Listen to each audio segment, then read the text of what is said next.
That first alert weather day still in effect as our team is tracking a line of possible severe storms. And here's meteorologist Caleb Saylor with an update. Yeah, we've got a lot of activity going on right now, even still here in Fort Wayne. While the strongest of it is moved off to the east, you can see all across the Summit City. We're still dealing with rain. You're probably hearing thunder. You might even be seeing lightning. And there are some severe thunderstorm warnings that we want to give you the first alert about. Van Wert, you're under severe thunderstorm warning until 6:30 p.m. This warning in eastern DeKalb County into Defiance County, that goes until 6:45 p.m.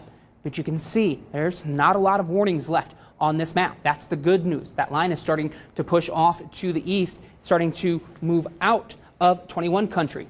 It's moving to the east at around 50 or so miles per hour. Parts of it moving a little bit faster, parts of it moving a little bit slower. So over the next couple of minutes, this is where I expect that line to be. It's about next 30 minutes or so. So Salina, you're estimated to see these storms here any second, if not already. Defiance, 6:25 p.m. Delphos, 6:30. Delphos is the limit of 21 country off to the east. So once it gets to Delphos, Ohio, we will limit our coverage to only necessary warnings that pop up. The risk for severe thunderstorms that turn severe this evening still is strong damaging winds upwards of 60 miles per hour. There have been some damage reports in Kosciuszko County and Huntington County. But as that line has moved off to the east, we haven't received any damage reports. That doesn't mean it hasn't happened, but they still haven't moved into our newsroom.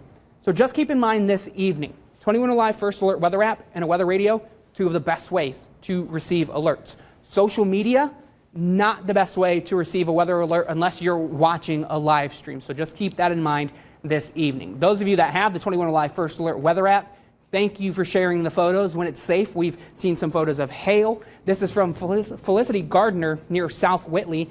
Hail at about an inch in diameter, and we've seen some scary looking clouds. Ashley Elaine Daly near Auburn shared this photo with us. This is a shelf cloud. This is the beginning edge of the thunderstorms pushing in. We can see all of this jaggedness in the clouds.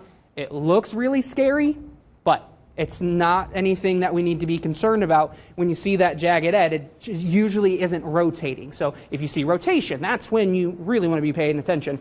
But that has not been the case as we've seen this line push off to the east through Auburn into Ohio.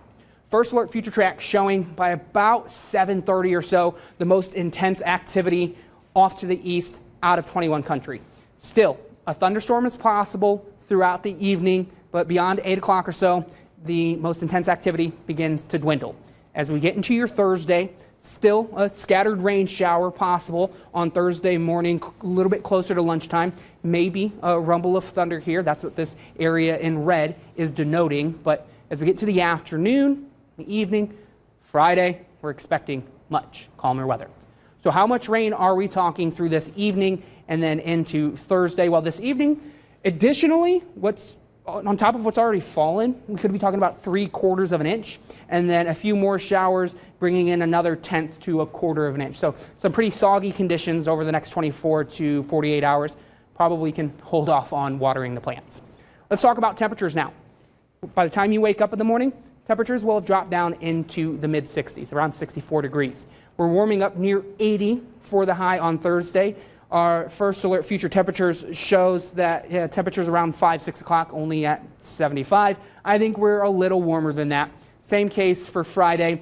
I think we'll be a little bit closer to the mid-80s than the low 80s, but still very summer-like as we end the week. And then we've got a string of first alert weather days coming.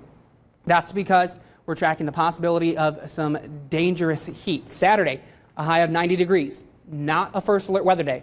Sunday, Monday, Tuesday, 3 first alert weather days because of highs in the mid-90s with heat indices possibly as high as 100 degrees, which could cause danger to some people, those who are elderly, children, respiratory disease, things like that. Those who are most susceptible to strong, intense heat could be impacted by the weather those days. So that's why we've issued first alert weather days for Sunday, Monday, and Tuesday. Okay, Caleb, thank you.